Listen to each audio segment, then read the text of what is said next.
hari ini kita akan mulai kembali ya tentang psikologi. Ya, jadi hari ini kita ada temanya ya, temanya adalah tentang membangun komunikasi dengan anak ya.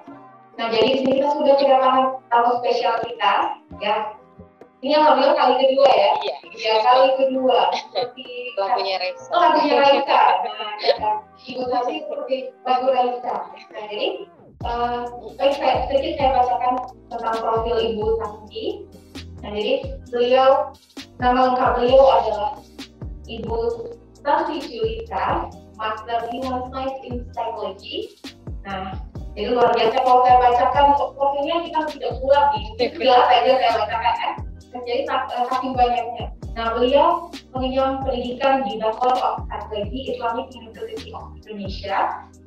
Kemudian melanjutkan Master in Industrial and Organizational Psychology International Islamic University Malaysia. Nah sekarang alhamdulillah beliau melanjutkan kembali sebagai kandidat dokter S3 ya. Tapi tepuk tangan dulu kepada beliau juga luar biasa ya. Nah, jadi untuk pengalaman mengajar, beliau juga pernah menjadi dokter di Universitas yang Kuala. Masih ya, alhamdulillah masih. Kemudian juga banyak sekali kegiatan menjadi speaker dan trainer di berbagai acara. Nah, jadi tak perlu berlama-lama lagi ya, ya. Mari kita sambut narasumber istimewa kita, Ibu Tati. Tangan semuanya. Terima kasih, Bismillah. Oke, Bismillahirrahmanirrahim. Waalaikumsalam. Sebelumnya saya minta maaf, suara saya agak serak hari ini, gitu ya. Karena baru punya baby. Jadi ternyata punya baby itu tiap hari begadang mengubah siklus tidur ibunya dan mempengaruhi kesehatan ibunya, dan akhirnya suara saya jadi kesik gitu ya. Nggak apa-apa. Oke, tadi saya sudah diperkenalkan dengan baik oleh Kira. Hari ini saya mau tentang komunikasi dengan anak gitu ya.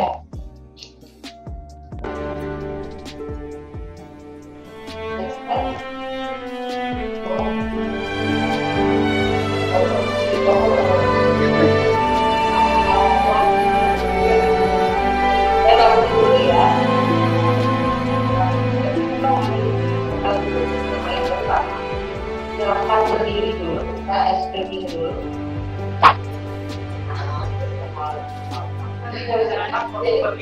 Dia berdiri, kan? Biasanya nggak kelihatan dulu banget begini. Ya, ukurannya size-nya lumayan. Oke, kita explaining dulu. Belajar hari ini dari yang paling pas.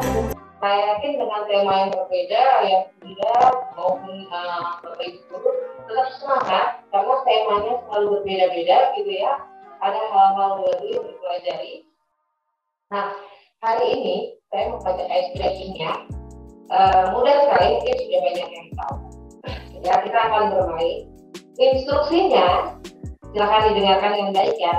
Instruksinya adalah percayalah dengan apa yang didengar, bukan dengan apa yang dilihat. Ya, oke ya.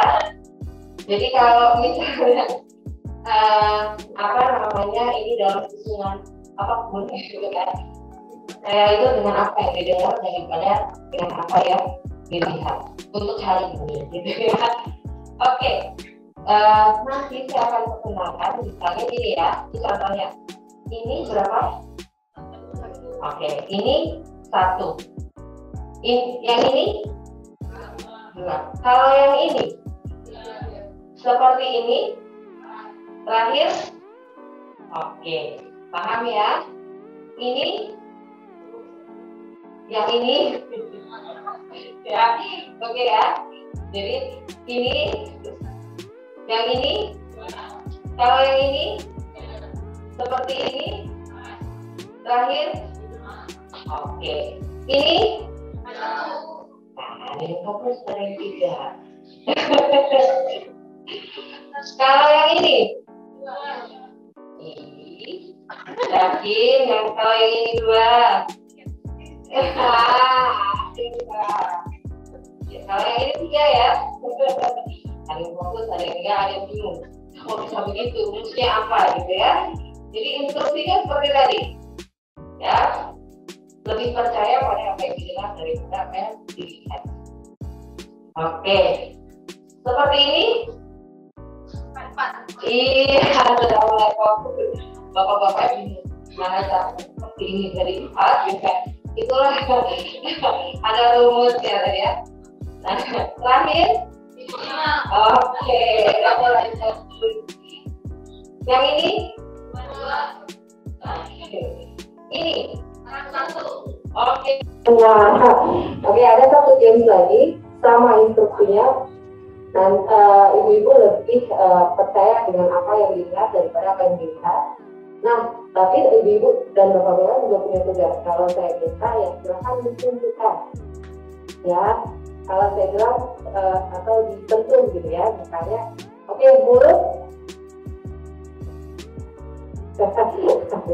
Arisa, mulutnya mana bapak ibu? Oke ya. Mata. Oke, udah mulai fokus semua ya. Hidung. Masih ada yang salah? Oke, ini udah mulai fokus. Oke, telinga. Oke, sudah fokus semua. Tepuk tangan untuk kita semua.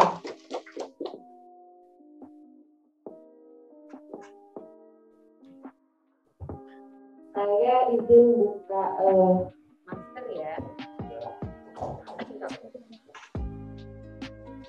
Jadi ice breaking kita hari ini hanya untuk mengajak ayah bunda untuk kembali fokus kepada materi gitu ya. Jadi yang mungkin tadi masih buru-buru atau apa sudah mulai fokus. Agak bermasalah ya. Berdiri lagi. Oh, mungkin ya. Ketutupan istilah kayaknya. Enggak juga. Ini nggak mau. Next aja Bu, nanti biar. Boleh, next saja ya. Kita cara manual Bu. Oke, jadi kita berbagi tugas Pak. Oke, kita next kan. Oke, saya ingin ayah bunda hari ini atau siapapun gitu ya, bunda guru, bapak guru untuk merefleksi sejenak. Next. Apakah kondisi seperti ini sering terjadi di rumah kita? Enggak ya? Ada yang mengganggu, ada yang tidak. Kira-kira kalau yang seperti ini kondisinya bagus nggak? Ada komunikasi nggak? Less communication ya? Masing-masing sibuk dengan dunianya ya. Jadi kalau dibilang sama ibunya, wah bagus banget, bisa punya waktu berkualitas untuk keluarga. Pasti ibunya, karena dianggap wah semua keluarga berkumpul, ya. Tapi pada kenyataannya masing-masing dengan gadgetnya, dengan dunianya, gitu ya. Akhirnya tidak ada komunikasi, walaupun atau less atau minim komunikasi, walaupun mereka duduk bersama. Next. Oke, seberapa sering sih ayah bunda mengatakan ini kepada anaknya? Misalnya ya, karena gitu aja ngambek, misalnya, udah bilang berkali-kali jangan begitu, misalnya, atau udah berhenti nangisnya, atau udah capek jangan ganggu dulu deh.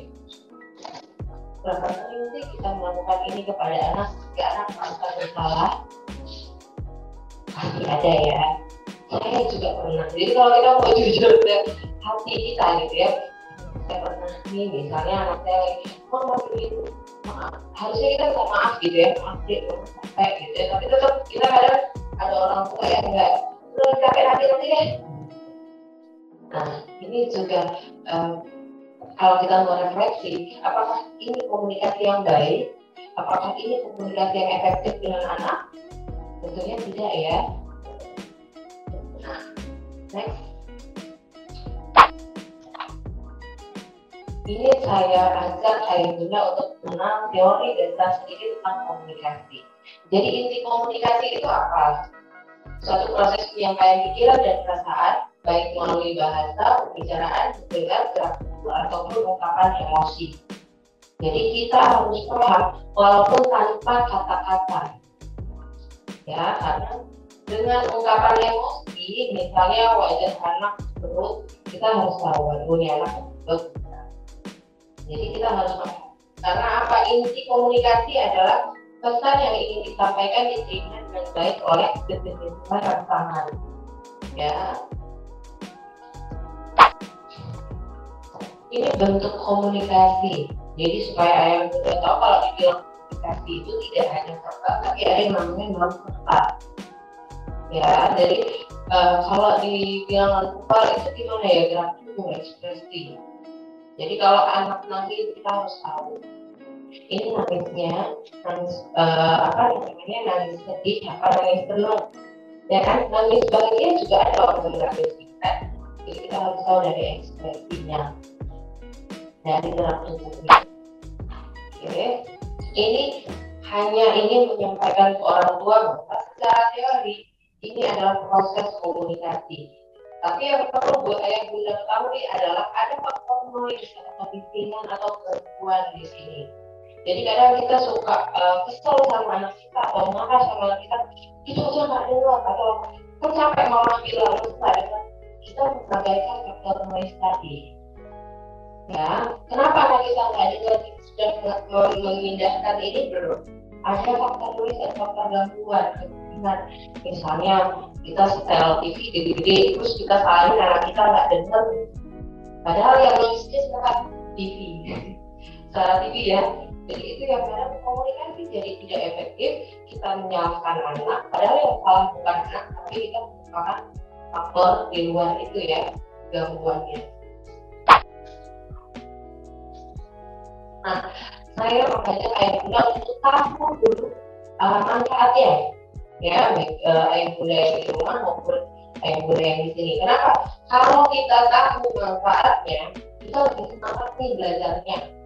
Ya, jadi contohnya gini nih, kalau kita tahu manfaatnya, kalau kita memiliki komunikasi efektif dengan anak, kenapa saya taruh di depan supaya semangat belajarnya. Jadi kalau kita saya taruh di belakang, manfaat itu kan sudah telat ya, ternyata penting nih ilmunya gitu ya. Jadi saya taruh di depan sengaja sebelum kita belajar gimana caranya membangun komunikasi dengan, saya taruh di depan supaya ayah bunda, oh ternyata banyak ya manfaatnya untuk anak kita gitu. Jadi lebih semangat belajarnya. Nah, komunikasi efektif itu atau komunikasi positif itu bisa mempengaruhi kognitif anak, sosio-emosional anak, ya, kecerdasan sosio-emosional dengan kemampuan dirinya juga akan meningkat. Jadi secara kognitif dia mampu melakukan problem solving dengan baik, kemudian prestasi akademiknya juga biasanya jauh lebih baik, gitu ya. Sosial emosional dia akan memiliki relasi dengan orang tua, dengan guru dan orang lain dengan baik. Kemudian dia akan memiliki empati. Ya, ini hanya segelintir ya. Sebenarnya masih ada lagi beberapa. Jadi ini poin-poin yang saya rasa ini segelintir manfaat yang diperoleh jika kita memiliki komunikasi positif dengan anak. Kemudian untuk diri juga anak akan memiliki kepercayaan diri yang bagus, self esteem atau harga diri yang baik. Jadi kenapa penting, banyak pentingnya untuk anak ya. Jadi kalau kita secara teori, saya yakin semua orang merasa saya udah tahu teorinya ya. Kalau saya aja juga kalau tentang komunikasi itu kayaknya aduh basi banget gitu, saya udah sering sekali dengar ya, tapi pada prakteknya paling susah. Ya, kalau kita bicara komunikasi, paling banyak terjadi kan miskomunikasi ya, baik dengan anak, dengan orang lain gitu kan. Apalagi membangun komunikasi dengan anak, mungkin bagi sebagian orang tua itu adalah hal tersulit. Susah banget Bu, dikasih tahu susah. Gimana ya Bu? Misalnya itu banyak pertanyaan dari saya. Jadi banyak juga yang konseling karena gangguan komunikasi. Oke, jadi itu cara-cara atau tips-tips membangun komunikasi dengan anak. Tapi masih ada lagi yang banyak. Jadi saya mengambil dari beberapa sumber untuk ayah bunda, intinya hampir sama, gitu ya. Tapi ada poin-poin yang berbeda. Sehingga saya masukkan beberapa, gitu ya.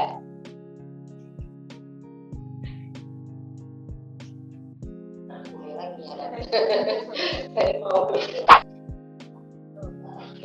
Ini hal yang harus diperhatikan saat berkomunikasi dengan anak. Jadi ada hal-hal yang harus diperhatikan. Contohnya adalah orang tua menjadi modal dalam komunikasi bagi anak. Itu harus diperhatikan. Jadi kenapa saya masukkan ini sebagai hal yang penting? Karena beberapa kali saya jumpai, ini pernah saya jumpai di sekolah anak saya. Jadi ada orang tua murid yang nanya ke saya karena tahu saya psikolognya ini. Kak Santi yang kenal ya gitu ya, Kak Santi nanya deh gitu. Kenapa gitu? Jadi kan ada pengaruh nggak ya ke anak ketika misalnya gini, ada orang tua murid yang bergibah sama anak. Jadi gibahin tentang orang tua murid yang kayak gitu ya, kebetulan saat itu ada salah satu orang tua murid di sekolah anak saya yang kebetulan berkasus gitu ya, karena kasus korupsi gitu ya. Jadi orang tuanya ngasih tahu ke anaknya gitu ya, kan kasihan ya Kak ke anaknya, ada pengaruh nggak? Ada, jelas. Saya nggak bilang ada, jelas. Kenapa saya bilang kita nggak boleh itu kan apa sengaja, apa dia ya kita nggak tahu ya orang saya bilang saya nggak tahu ada yang ngomong apa gimana, tapi yang jelas pasti anaknya tahu dari orang tua, karena tidak mungkin dari pihak lain. Saya bilang karena anak yang lain nggak pernah ngomong kan gitu. Kita sangat menjaga perasaan si anak ini kan. Jadi kalau kita jangan. Jadi orang tua harus paham ketika berbicara di hadapan anak itu orang tua itu model. Jadi nggak cuma berbicara sebenarnya dalam bertingkah laku, dalam berkata-kata apapun gitu kan. Kita jadi model, kita role model pertama kan. Jadi kalau kita bilang kalau cara komunikasi saya misalnya dengan suami saya tidak lembut, anak saya akan ikut. Dia sama abangnya pasti juga tidak lembut. Tapi kalau saya lembut, misalnya saya sama saya lembut, dia akan ikutan lembut. Jadi walaupun misalnya proses ya kayak anak saya kedua itu kalau ngomong agak besar suaranya, adik suaranya gitu. Jadi dia oh iya mah, jadi kan dia akan ngomongin kembali gitu. Ngomongnya suaranya. Adik suaranya besar banget ya beneran, dia bilang. Jadi tolong dikecilkan. Iya ya, memang ada kebiasaan gitu ya. Jadi kita membiasakan anak, misalnya karena kita model, kita memberi contoh untuk ketika berkomunikasi dengan anak, baik volume, intonasi, kemudian kata-kata yang kita gunakan, itu kita contoh sekali untuk anak. Jadi jangan sekali-kali menggunakan kata-kata yang tidak baik, karena anak sangat cepat untuk meniru ya.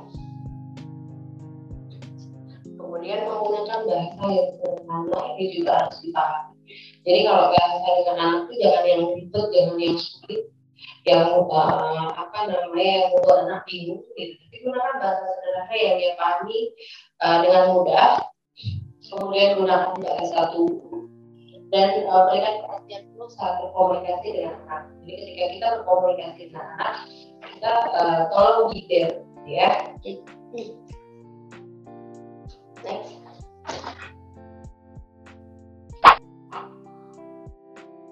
Ini komunikasi strategi next. Jadi ketika kita bicara bagaimana sih strateginya dalam berkomunikasi, yang harus diperhatikan ketika kita membangun komunikasi dengan anak adalah kita memahami dulu kebutuhan anak itu apa.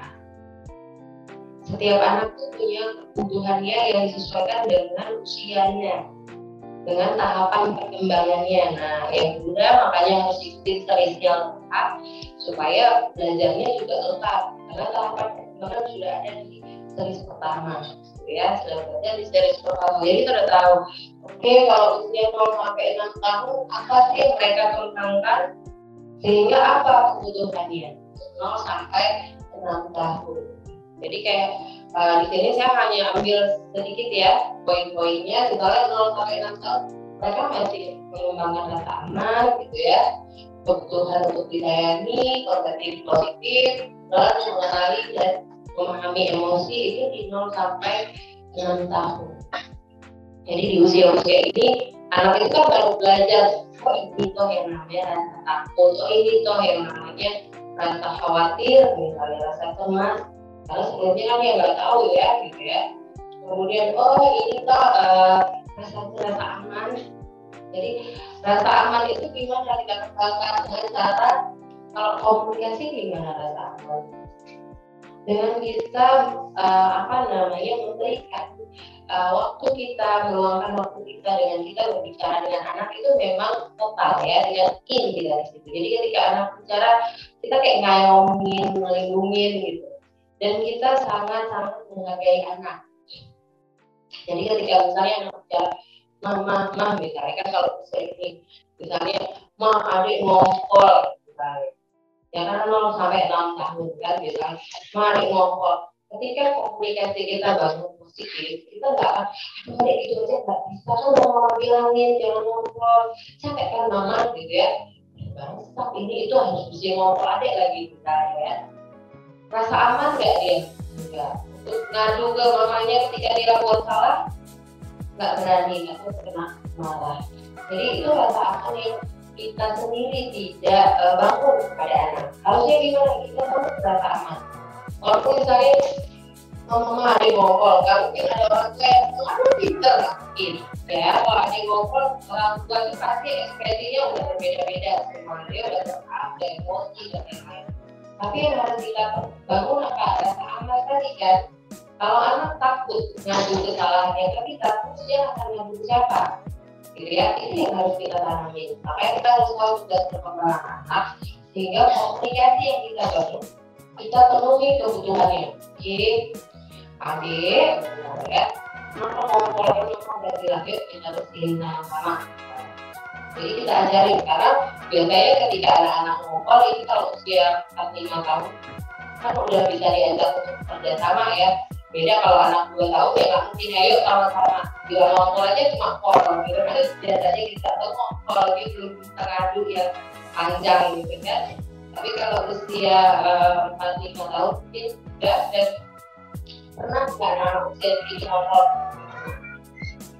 usia 7 tahun aja pernah anak saya misalnya di sekolah itu karena diare tiba-tiba kebablasan di celana gitu ya, itu takutnya minta ampun, dia merasa bersalah, dia malu, dia nggak berani keluar dari kamar mandi di sekolahnya gitu kan, sampai gurunya ngomongin saya gitu kan. Kenapa?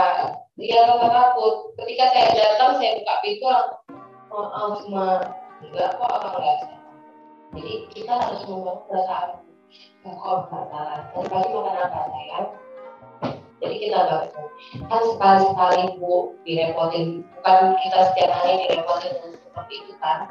Ibaratnya ketika anak takutan seperti itu dia merasa bersalah, dia udah kelas 2 SD, malunya kan malu, takut dan segala macam itu tumbuh di pikiran dia seperti ya. Jadi ketika dia itu maafin abang, yang kita bangun adalah rasa aman dan nggak apa-apa. Wajar kok yang turun kan, makanya besok-besok kalau pagi tidak makan yang pedas-pedas.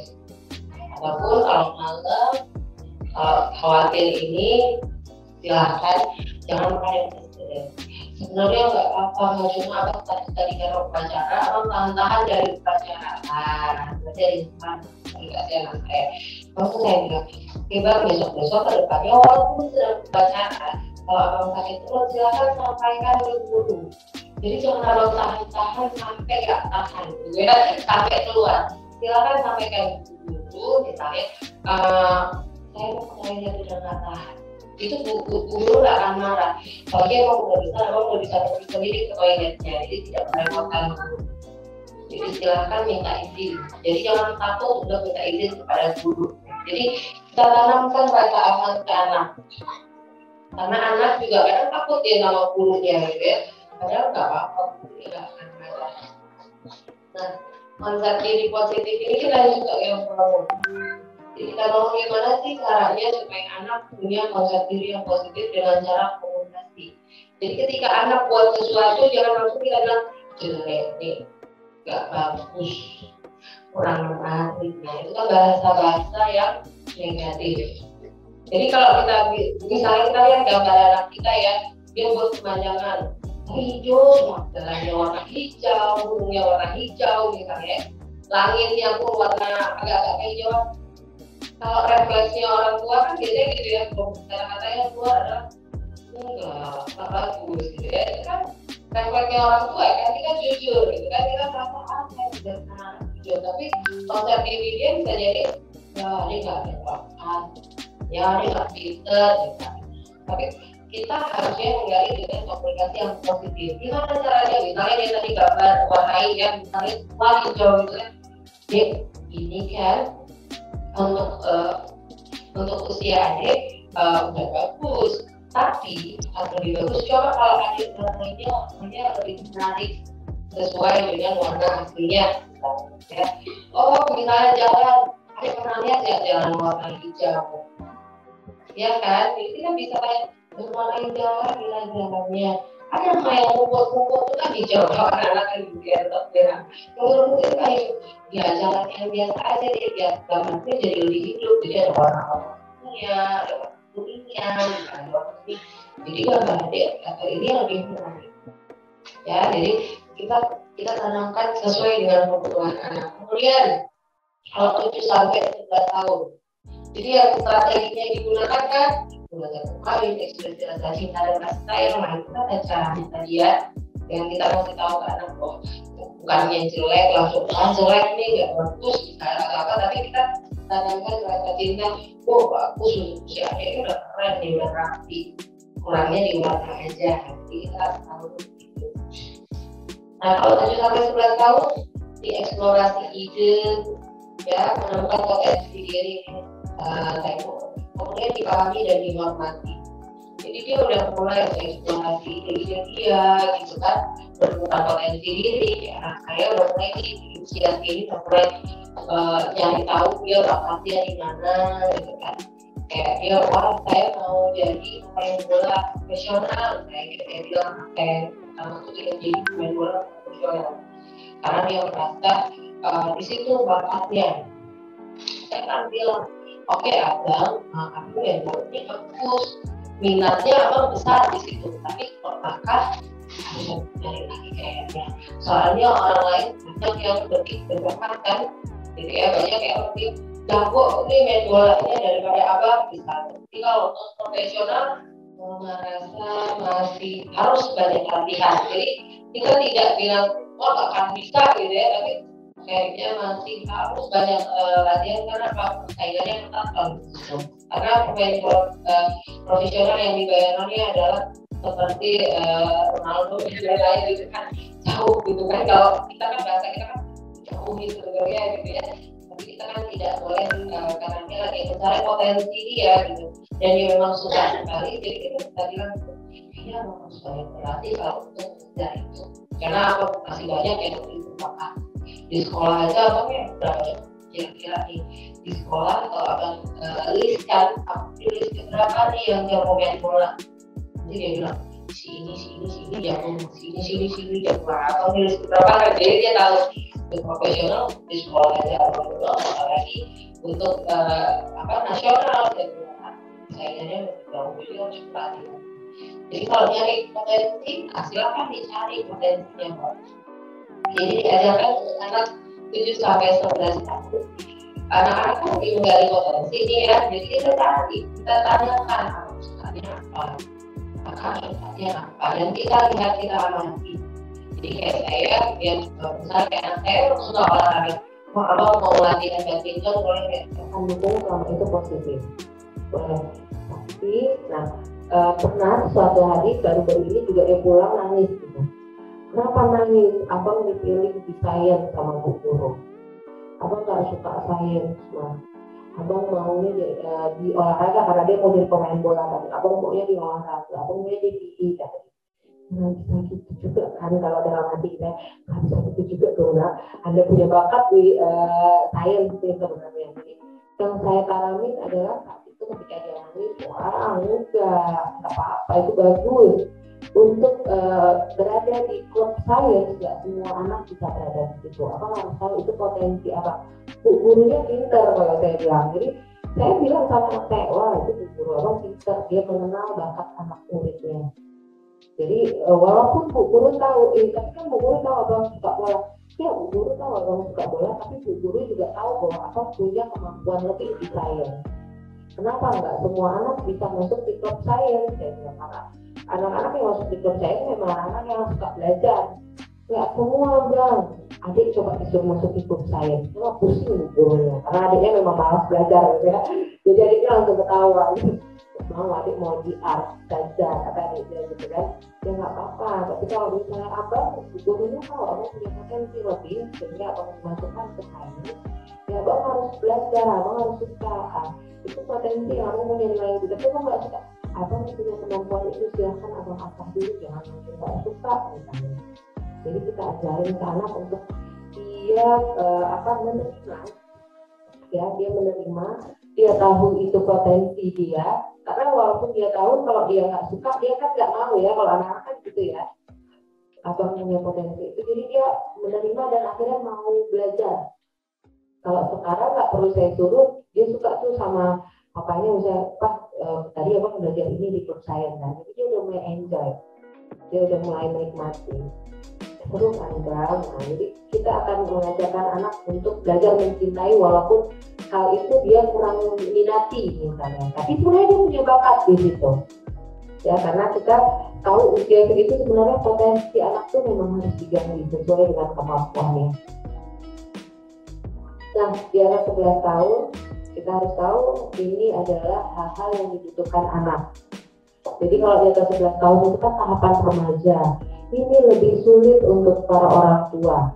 Jadi kalau tahapan remaja itu memang PR lebih kok saya bilang. Jadi nggak semudah anak-anak. Kalau ke anak-anak masih mudah nih kita mendoktrinnya, kita mengasih tahunya lebih gampang. Tapi kalau remaja dia sudah punya idealismenya sendiri, pola berpikirnya sudah abstrak ya, dia sudah membandingkan, dia sudah punya idealismenya sendiri, sehingga ketika kita masuk agak sulit memang. Jadi memang kalau kita bilang dia akan bilang enggak, makan gini ya, dia belum bisa. Dia sebenarnya ingin berdebat secara, kalau saya bilang bukan ilmiah, tapi berdebat dengan cara logika. Ya, jadi kalau anak remaja itu nggak bisa kita cuma anggap tidak boleh, misalnya boleh nggak abang keluar misalnya sama teman-teman abang misalnya ya, kita nggak bisa bilang nggak boleh. Kenapa nggak bolehnya itu juga harus kita kasih tahu, kita beritahukan, dan dia harus bisa masuk ke logika dia. Jadi kalau nggak masuk ke logika dia nggak terima. Kenapa nggak boleh, teman-teman semua boleh kok misalnya. Jadi apa alasan kita bilang tidak boleh? Jadi itu harus disampaikan dengan jelas kepada anak. Jadi kita harus menghargai perbedaan pendapat dan sudut pandang, ini yang penting di berkomunikasi dengan anak remaja. Karena sudut pandangnya keseringan nanti kita akan masuk di hambatan keseringan, kita suka pakai persepsi kita. Orang tua pakai persepsi orang tua, anak pakai persepsi anak. Jadi ada titik temunya gitu ya. Jadi kita harus bisa sebagai orang tua, kita harus bisa masuk ke zamannya anak-anak kita. Jadi jangan sampai zaman kita dengan zaman anak kita otomatis berbeda. Ya, kita harus sering berdiskusi. Jadi melatih membangun komunikasi dengan anak di usia remaja. Itu kita harus sering-sering mengajak mereka berdiskusi terhadap sesuatu hal. Jadi yang relate dengan dia. Jadi yang berhubungan dengan dia. Jadi kalau misalnya kayak anak saya ini udah mau masuk peralihan, nah itu udah mulai saya pancing, kalau saya istilahnya saya pancing, mulai saya ngajak berdiskusi misalnya yang remaja tadi kan sudah kenal siapa yang sudah berbeda, terus saya ajak diskusi pendapat abang tentang pacaran gitu, itu gimana? Jadi kita tahu dulu nih pandangan dia, sehingga kita juga ketika menanamkan gampang.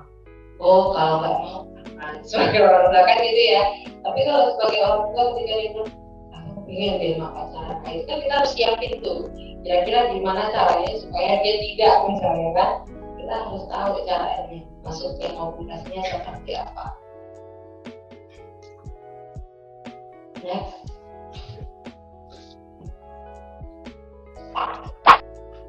Oke, ini strateginya ya. Jadi ketika membangun komunikasi dengan anak, sama seperti yang kita bahas tadi, kita harus perhatikan posisi mata. Jadi ketika kita berbicara nggak boleh yang mata kita kemana, kita di mana, gitu ya. Harus ada kontak matanya.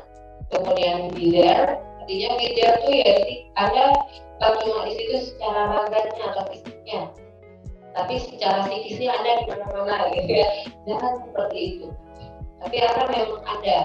Jadi kalau kita bilang ketika berbicara sama anak, oke kita memang benar nggak ya kita lagi main HP atau kita memang ada kontak, kita ada memang ada dia gitu ya. Jadi kayak nyambi paling sering kan adalah orang nyambi ini biasanya jadi kendala bagi orang tua yang bekerja yang super sibuk, dan biasanya untuk bider itu susah karena bentar ya bang, mama lagi sambilan ini ya misalnya ya, kalau bagus-bagusnya komunikasi mereka ini harus mama jawabin nanti saya gini misalnya ya, ini apa gitu. Tapi kalau buat saya meluangkan waktu harus ada bider untuk masalah-masalah yang penting sekali.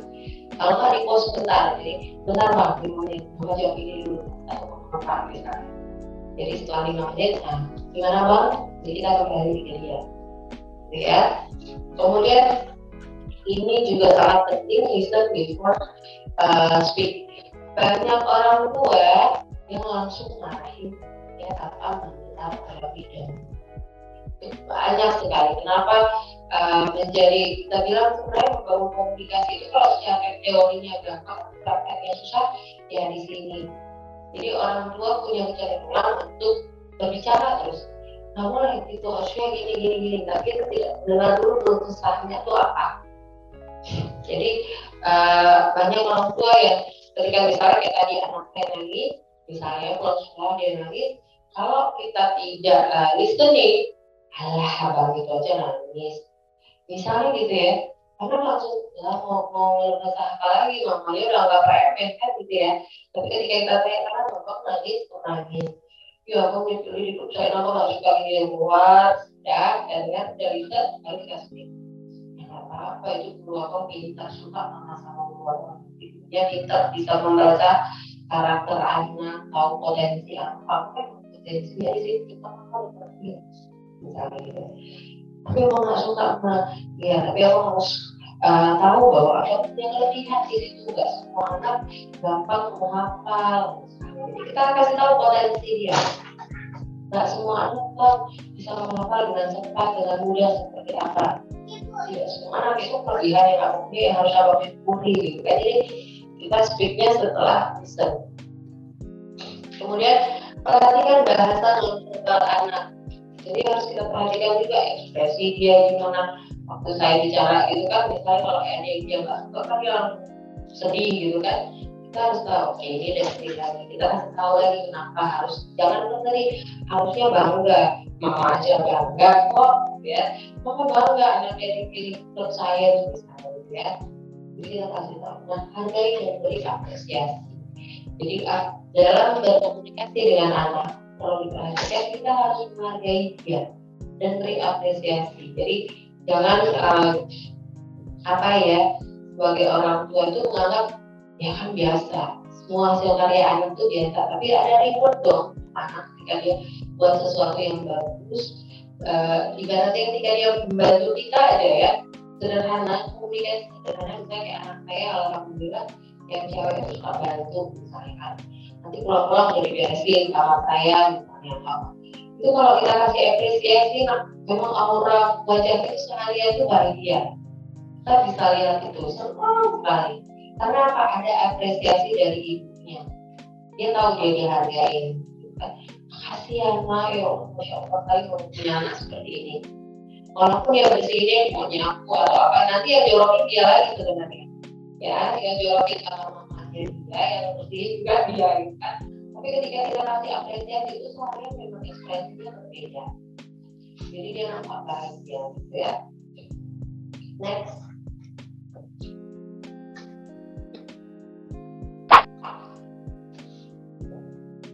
Ini dengan sumber yang berbeda, tapi intinya pertama atur bahasa tubuh ya, mata, gestur dan yang lain gitu kan, menjadi pendengar yang baik. Ini yang tadi kan, kemudian menghargai pendapat anak, kemudian hindari kalimat negatif. Nah, kenapa ini saya masukkan karena ada beberapa poin yang ditambahkan gitu. Ini bagus dikasih tahu ke orang tua. Jadi hindari kalimat negatif. Itu yang kalau kita berbicara atau berkomunikasi dengan anak, biasakan menggunakan kalimat positif. Jadi bukan kalimat negatif. Jadi banyak sekali orang tua ini ya dari anak usia balita saja. Kalau ini pasti kalau ibu muda, kalau masih nenek-nenek ya biasanya paling sering menggunakan kata jangan lari-lari, jangan naik tangga, jangan ini, jangan itu anak hati-hati, nanti anaknya akan menjadi anak yang ragu-ragu, ya yang tidak percaya diri. Karena apa dia mau melakukan apapun nggak boleh, mau mencoba sesuatu tidak boleh dilarang, jangan. Yang harusnya dilakukan orang tua apa? Dampingi saat anak bermain, bukan kata jangan. Ya jadi boleh nggak anak naik tangga, dia belajar naik tangga, boleh, kitanya di belakangnya. Sehingga ketika dia goyang atau apa, kita siap menangkapnya. Tapi ketika misalnya kondisi kita tidak memungkinkan, bukan nggak mungkin juga tiap hari anak main tangga terus saya tiap hari ada di belakangnya terus saya nggak bisa ngapain.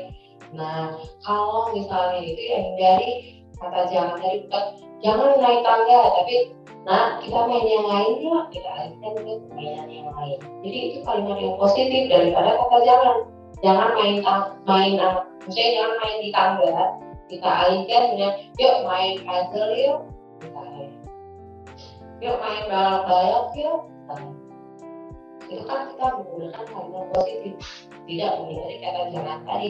Walaupun intinya jangan main itu gitu kan, tapi kita mengajarnya atau mengajarnya dengan kalimat positif dengan ajak dengan yang lain. Oke, kemudian puji dan jadikan kritik yang membangun. Jadi boleh nggak kita mengkritik anak? Boleh, tapi yang membangun gitu ya. Jadi kita misalnya puji, misalnya kayak anak saya yang kedua itu suka saya masih contohnya anak saya kalau saya membanggakan anak saya ya, tapi itu yang relate karena saya juga seorang ibu kan, jadi relate dengan kehidupan kita sehari-hari. Misalnya anak saya pakai baju warna apa gitu kan, dia suka kombinasi misalnya baju celana misalnya nanti yang di luarnya, kalau kan yang kitanya ini kan, jadi kita puji misalnya bagus deh, tapi kan dia misalnya kritik gitu, tapi kan dia kayaknya kan daripada dengan celana ini terus dengan rok pede misalnya, kenapa jangan udah bajunya nampak kurus, celananya nyari nampak kurus, secara keseluruhan kurus banget misalnya. Jadi kita kritis tapi membangun dia. Iya ya, mana nampak kurus banget ya, ini ganti deh misalnya. Jadi itu bisa dilakukan. Gunakan bahasa yang dipahami anak itu sangat-sangat penting gitu ya. Jadi kalau kita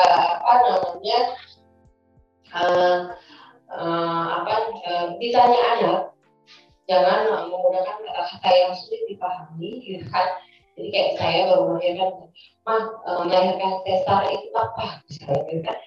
Jadi jangan gunakan kata-kata rumit dipahami anak gitu kan, atau melahirkan itu gimana gitu ya. Kalau kita tahu sebelum mau menjelaskan secara ini, jelaskanlah melahirkan yang secara sesar misalnya. Melahirkan ada dua, normal sama sesar. Kalau normal dia buat, nah kalau sesar gimana gitu ya. Kita dijelasin yang panjang, kita jelasinnya di sesar misalnya gitu. Karena apa? Kita tidak ingin anak untuk sedini mungkin untuk tahun melahirkan secara normal, kan dia kayak nggak ada keluar itu misalnya atau gimana. Jadi kita melahirkan dengan melahirkan secara sesar misalnya seperti itu, sehingga dia tetap ini toh melahirkan dia berpaham.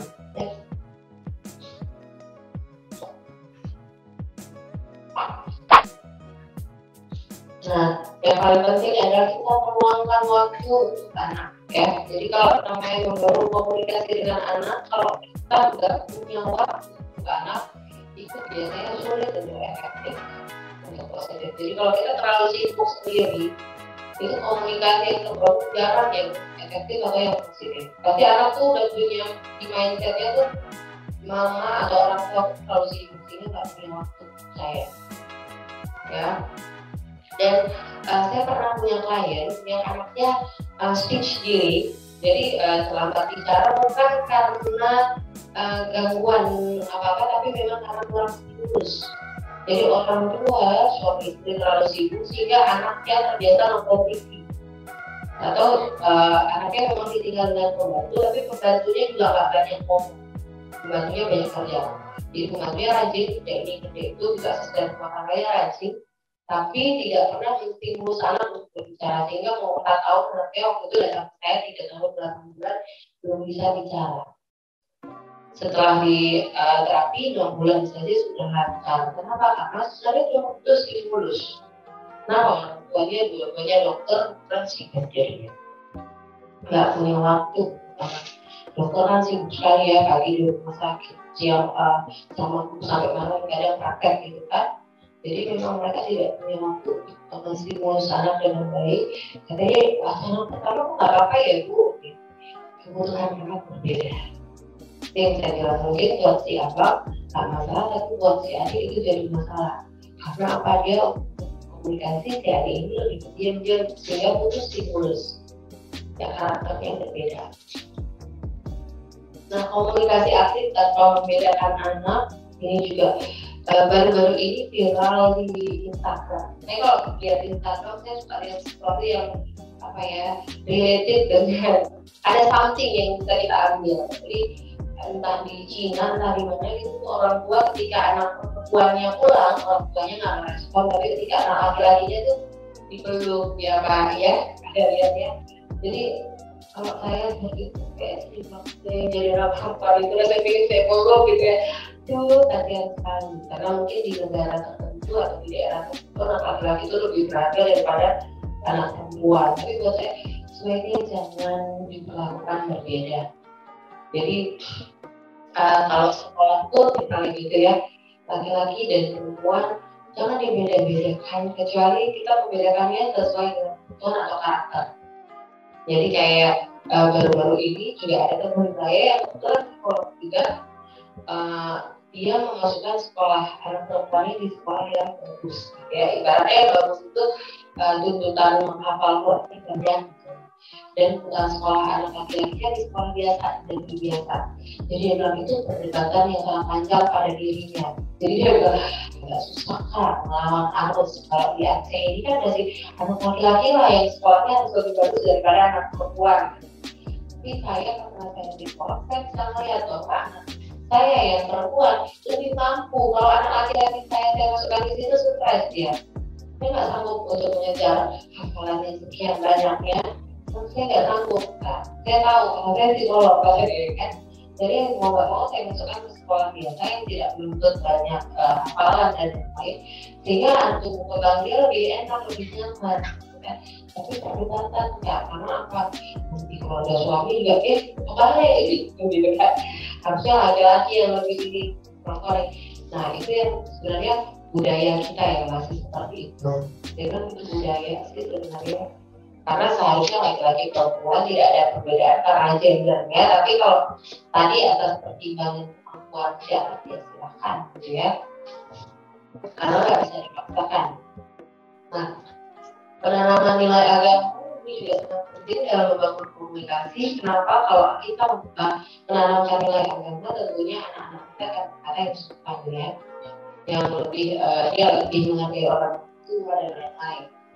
Kemudian sebagai orang tua kita harus berani meminta maaf. Ini juga waktu pertemuan dengan saya 2 bulan saya sudah sampaikan, sebagai orang tua kita jangan selalu kata benar. Ada hal-hal yang mungkin salah silahkan minta maaf.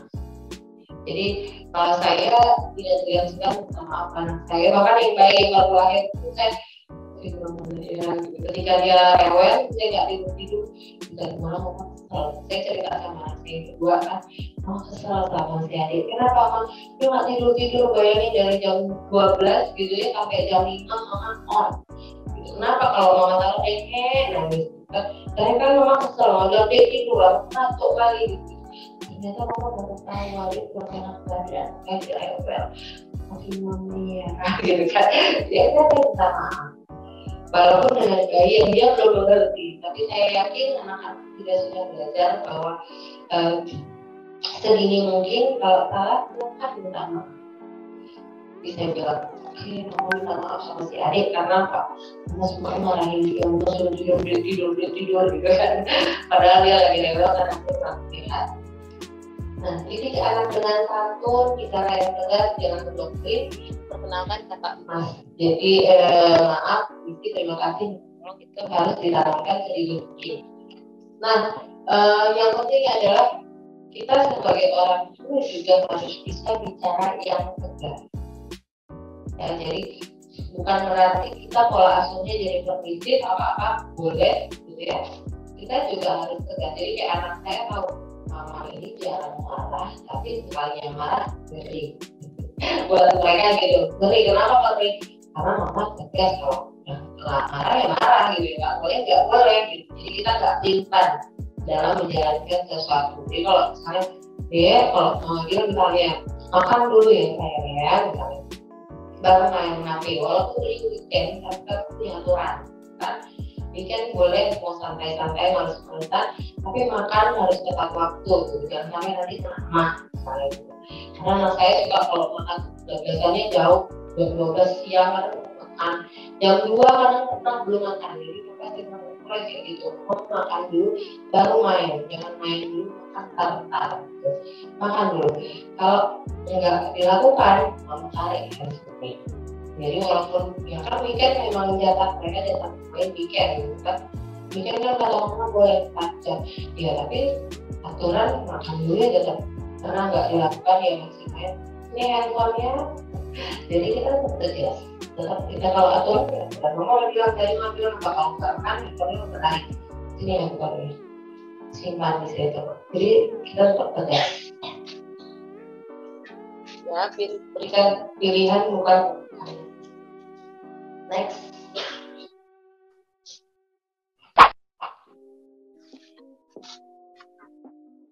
Oke. Hambatan dalam dalam komunikasi next.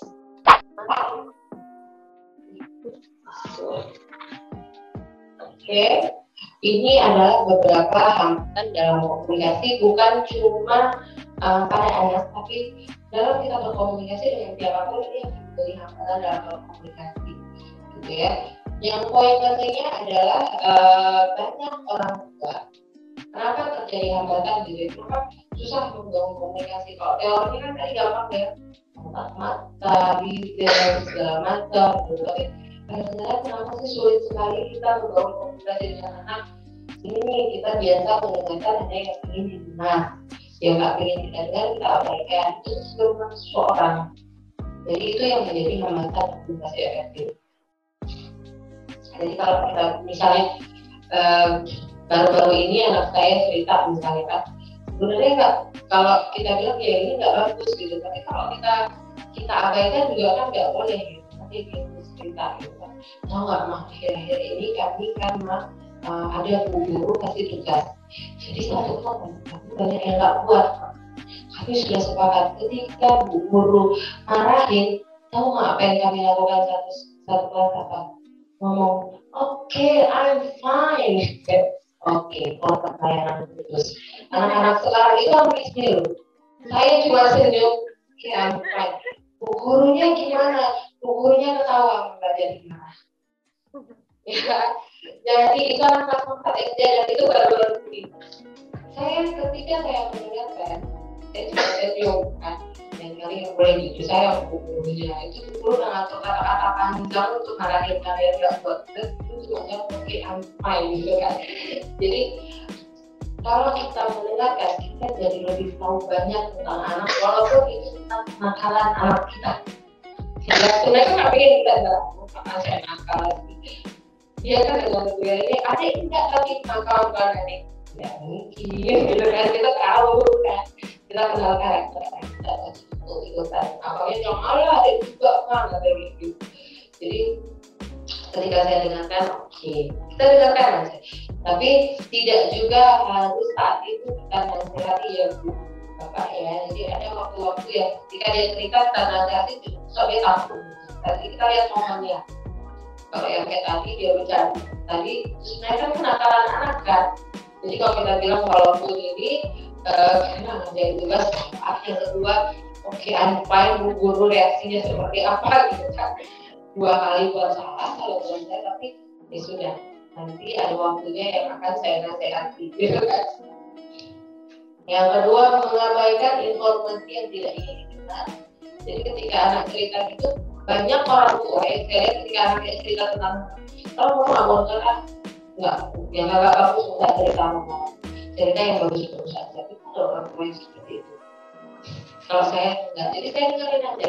Sekarang kenapa lagi saya takut, kan yang saya sebenarnya jadi kita tahu kan, umur pikir anak kita gimana dia bilang gitu. Jadi cerita gitu, kami karena jam istirahat main terus main di sekolah. Jadi memang viralnya sampai ke anak SD bukan ya, walaupun mereka nggak nonton. Ya, cuma karena itu muncul di Instagram beberapa filmnya, jadi anak-anak tahu. Saya yakin nggak ada orang tua yang kasih nonton serial itu ke anaknya karena banyak kan yang belum ditonton anak. Jadi saya yakin kayak anak saya nggak pernah nonton.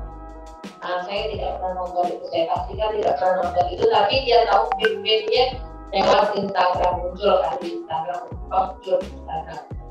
Nah, jadi It's My Dream, gitu kan itu muncul misalnya, Oke I'm Fine itu muncul, gitu kan, dan lain-lain, gitu kan. Jadi mereka main itu saat istilah gimana kalian mainnya? Main lama, jadi nanti ada yang jadi adik jadi Raya, nanti ada yang jadi Aris, ada juga orang yang jadi Reno. Reno udah meninggal, iya jadi dia tidur di lantai, jadi dia udah matinya, jadi udah meninggal, jadi itu kan kenapa kerja istirahat kalian begitu, gurunya orang itu ada waktunya juga ketawa ya kan, ya sudah nggak apa-apa, ya khususnya karena nanti dalam konteks mereka ya anggaplah anak-anak bermain drama, buat saya latih bermain drama, jadi ternyata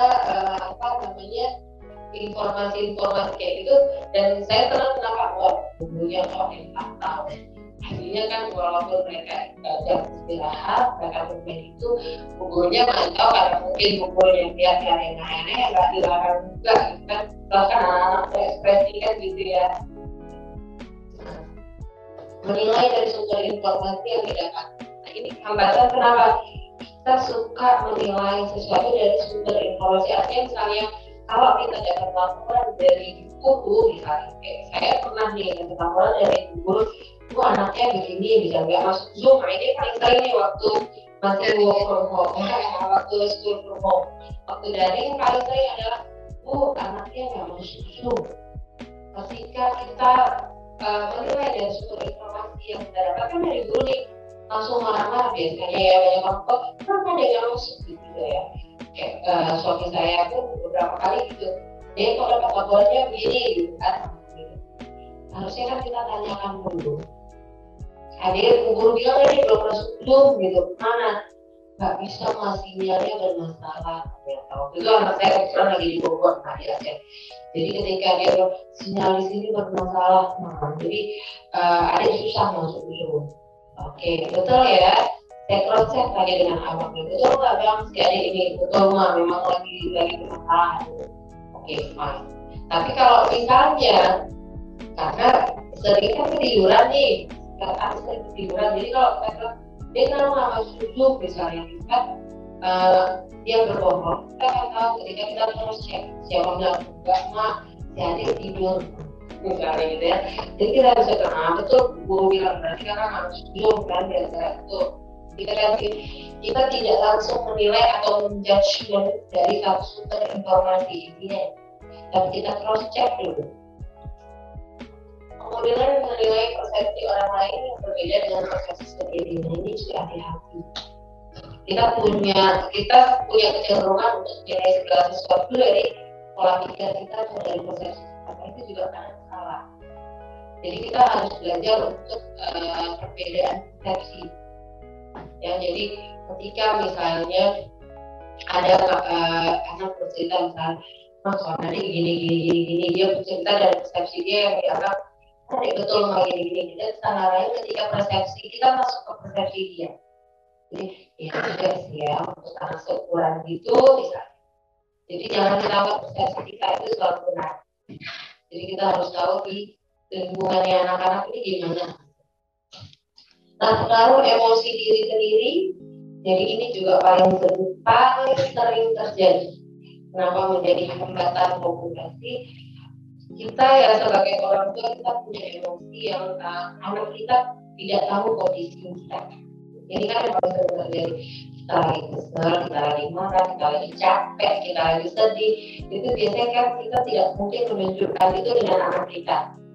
Sehingga kenapa jadi hambatan komunikasi ketika kita tidak dapat mengontrol emosi kita sendiri. Makanya kalau emosi sendiri itu harus kita pahami, itu juga menjadi hambatan komunikasi. Jadi kenapa? Karena kita hal kecil pun kita bisa marah sama anak, padahal kita lagi kesel sama bapaknya. Ya, itu kan sering terjadi. Kesel sama bapaknya, anaknya jadi korban. Yang bapaknya langsung ketawa. Biasanya sama istri ya kan, anaknya jadi korban. Jadi kenapa? Itu kan emosi yang menjadi hambatan komunikasi. Anak salahnya cuma kecil, misalnya numpahin air pun jadi panjang karena kita lagi kesel. Harusnya itu yang kita bilang, pahami emosi kita sehingga kita tidak mengganggu komunikasi kita dengan anak. Nah, dan gangguan media informasi. Nah, ini juga harus dipahami bahwa ada media-media informasi yang tidak selamanya tepat gitu ya. Jadi kita harus tahu, misalnya kalau WA, paling sering kalau kita baca WA, itu kalau kita mau baca, pasti kan beda-beda nih intonasi saya dan intonasi orang yang ngirim pesan saja kan berbeda. Makanya kalau kita jadi hambatan kenapa? Jadi nggak efektif, misalnya kita baca dengan intonasi, kayaknya dia lagi kesel gitu. Padahal dia enggak, dia bahasanya biasa, cuma karena kita membaca WA itu media. Jadi ketika bacanya dengan intonasi yang salah, jadinya persepsinya juga salah. Makanya itu yang sering sekali. Silakan cross check dengan sensor. Kalau saya suka gitu, ini maksudnya apa gitu. Jadi supaya kita paham. Jadi misalnya ada masuk pesan yang misalnya nggak mau gini-gini misalnya. Oke, nggak maunya kenapa? Nanti cross check lagi. Jadi jangan nggak mau membangkang, memang nggak mau misalnya. Jadi kita cross check. Padahal nggak maunya karena dia lagi ada tugas atau apa, cuma karena dia lagi sibuk, dia nggak sempat nanti banyak-banyak, dia cuma jawab tidak mau atau tidak sempat atau apa. Jadi dia simpel, tapi kita langsung persepsi kita udah negatif yang panjang. Nah itu juga keliru. Misalnya dia lagi rancang bawah, kita paling sering komunikasi di rumah kan, saya orang tua lagi masak kan, bilang lagi rancang bawah, misalnya di sana ngobrol, kita fokusnya ke bawah aja gitu. Nah itu kan ke anak. Kita tidak mengalihkan sedikit misalnya karena waktu kita ngomong kita tatap mata karena apa? Sebenarnya itu lebih dalam maknanya daripada kata-kata yang kita ucapkan. Nah jadi kalau kita bilang kita pakai kata sayang dulu, kalau kita lagi rancang bawah dan kita ke bawah, mereka nggak merasa disayangi. Nggak gitu sayang, gitu ya. Kata kita ke bawah, gitu kan? Sayangnya itu ke bawah apa anak kan, gitu ya. Jadi mereka lebih walaupun kata-kata kita misalnya kita nggak pakai kata sayang, tapi ketika kita menghadapi anak kanak-kanak kayak gitu ya, mereka lebih berasa disayangi daripada tadi. Kenapa sayang? Tapi sayangnya kata kita tidak ada, maka kita tidak ada, gitu ya. Contoh. Nah, next. Satu quotes lagi. Jadi communication is a skill that you can learn. Jadi saya mau mengajak Ayah Bunda untuk memahami bahwa jangan merasa bahwa kami udah begini, kami udah dasarnya begini, susah untuk berubah. Gak ada, komunikasi itu segala sesuatu yang bisa dirubah. Jadi kita bisa belajar. It's like riding a bicycle or typing. If you're willing to work at it, you can rapidly improve the quality of every part of your life. Jadi kita bisa improve. Jadi bukan berarti ketika kita bilang, aduh Bu, saya dari kecil udah begini, logat saya udah begini atau gimana gitu ya. Karena ada nih klien saya misalnya gitu kan, Bu, saya sering misalnya dia merasa sering nggak pas sama pasangan dengan sampai berpisah, cuma gara-gara komunikasi. Kenapa? Saya orang Medan, jadi kalau ngomongnya ya memang begini, jadi buat suami saya kok kayak lembutnya jadi istri gitu ya. Jadi suaminya mengharapkan istri yang lembut, yang kalau pelan-pelan gitu kan, sedangkan istrinya ini orang Medan yang biasa ngomongnya dengan gaya Medan, batak kali gitu kan misalnya. Jadi dia merasakan gimana ya lembutnya gitu. Saya bilang bisa, ada nggak bisa ya kalau kamu misalnya saya kamu karena suami misalnya ya, jadi mulai intonasinya dipelanin gitu ya, dikecilin gitu ya. Cara-bicaranya gitu, jadi gestur tubuhnya dan lain-lain. Nah, coba disesuaikan dengan culture-nya high-tech karena memang sang suami mengharapkan istri yang menuntut belajarnya tua yang ini kakak ipar misalnya ada ipar, gimana cara mereka bicara sehingga suami sudah terbiasa dengan lingkungan itu dia nyaman ya menyesuaikan misalnya gitu. Jadi kenapa saya masukkan ini karena banyak orang yang nggak bisa dirubah, susah udah begini ya bisa ya, jadi nggak ada yang nggak bisa. Oke. Baik, assalamualaikum warahmatullahi wabarakatuh. Saya Amida, orang tua dari saya yang disuruh sekolah sini. Yang ingin saya sampaikan dari slide yang Ibu Santi paparkan, sebagai orang tua jangan malu untuk meminta maaf kepada anaknya. Saya melakukan itu, tapi kalau misalnya kita meminta maafnya itu setelah sehari dua hari itu harus enggak ya?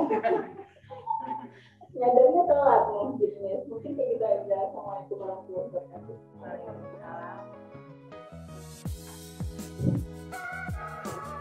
Baik, apa langsung jawab atau kita ada pertanyaan lain? Oke, baik. Terima kasih pertanyaan dari, terima kasih Bunda.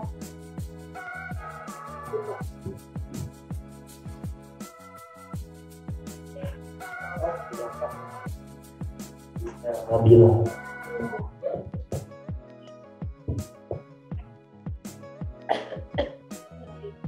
Bismillahirrahmanirrahim. Terima kasih atas kesempatannya. Saya bukan Bunda Nabila, saya masih Miss Nabila. Jadi ada kutipan pertanyaan sebenarnya. Ada seorang ibu yang bertanya kepada saya. Jadi dia anaknya itu 3 laki-laki dan 1 perempuan.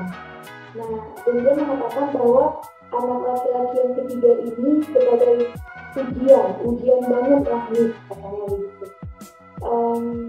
Jadi saat anak ini masuk SMA, orang tua laki-lakinya meninggal, maka ibu ini sebagai ibu tunggal membesarkan anaknya. Kemudian dia sudah lulus SMA tahun kemarin dan tahun ini dia masuk perkuliahan. Tapi saat masuk perkuliahan pun semakin kacau begitu. Jadi dia mau kuliah di luar negeri, orang tuanya turutin, lalu dia hanya masuk 3 bulan, lalu dia off. Nah, dan sekarang yang mamanya itu sedihkan, dia keluar di malam hari dan dia akan kembali di subuhnya. Nah, jadi ibunya bingung bagaimana cara men-treat anak ini. Ibunya sudah ngomong, tapi nanti malah ujung-ujungnya seperti bertengkar seperti itu. Jadi dia bingung cara berkomunikasi harus seperti apa dengan anaknya ini. Gitu Ibu, terima kasih, mohon pencerahannya. Baik, terima kasih Miss Nabila atas pertanyaannya. Kompleks ya. Oke, baik, silakan. Mungkin satu lagi. Kita kasih satu lagi pertanyaannya. Iya, baik. Untuk ayah bunda yang di rumah, boleh kalau misalnya ada yang mau bertanya, boleh silakan di share. Ya. Semuanya. Oke, baik. Karena belum ada, yang lain mungkin lagi mikir gitu kan. Ya nggak apa-apa, saya jawab dulu ya. Oke, untuk pertanyaan pertama, kalau misalnya kita sebagai orang tua nyadarnya telat gitu ya, setelah beberapa hari baru nyadar kita salah, ada pengaruhnya nggak ke anak? Ya tentunya pasti ada. Ya namanya terlambat kan nggak sesuai, nggak tepat waktu itu pasti ada ya dampaknya, walaupun mungkin nggak besar kecilnya itu tergantung situasinya, kondisinya gitu ya. Tapi yang namanya pengaruhnya ada. Jadi kalau seperti kata JK kan, lebih cepat lebih baik. Jadi begitu kita sadar, kita salah, segeralah minta maaf karena biar kondisinya, biar anak juga belajar seperti itu. Karena kayak saya bilang tadi, kita tuh model. Jadi kalau kita delay untuk minta maaf, anak juga gitu. Bunda aja kalau salah 3 hari kemudian atau seminggu kemudian baru minta maaf. Kita kan bisa gitu juga, gitu kan? Jadi hati-hati. Jadi ketika kita membiasakan bahwa ketika kita sadar kita langsung minta maaf itu lebih bagus. Jadi kalau ditanya kapan ya, begitu sadar, misalnya kalau bisa ya awareness terhadap kesalahan itu yang harus dirubah berarti ya. Jadi misalnya saya salah nih, ya langsung minta maaf. Jadi kalau sadar hal itu ya sebenarnya hari itu juga minta maaf.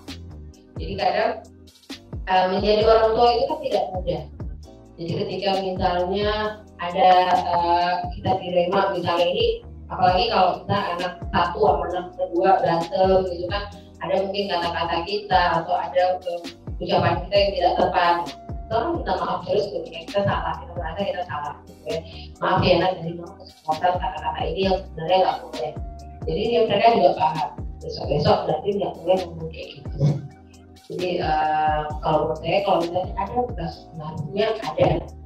Jadi karena memang anak-anak terbiasa sendiri mencontoh. Jadi kalau kita suka sendiri mereka juga ibaratnya kalau misalnya ada tugas kalau nggak langsung dikerjain ada dampaknya nggak ada kan gitu ya, kita jadi kepikiran dan lain-lain lebih bagus lebih cepat karena anaknya juga pasti kan berpikir boleh begini aku tapi kadang pikiran-pikiran itu cuma di mamanya, anaknya nggak ngeh gitu ya, seringnya kan juga begitu kalau anak kecil gitu ya, mereka nggak ngeh, tapi ketika mereka nggak ngeh pun ketika kita minta maaf mereka itu hal yang bagus. Kenapa? Mereka belajar bahwa setiap kesalahan yang terus maaf. Kan kita jadi role model, kita kasih contoh. Nah kalau salah minta maaf, nanti kan sudah mau minta maaf. Oke, untuk yang kedua, untuk pertanyaan kedua tadi itu saya mau menanyakan ketika dibilang anak ketiga adalah ujian, itu orang tuanya juga melabelkan anak. Hati-hati ayah bunda, ucapan Anda adalah doa Anda.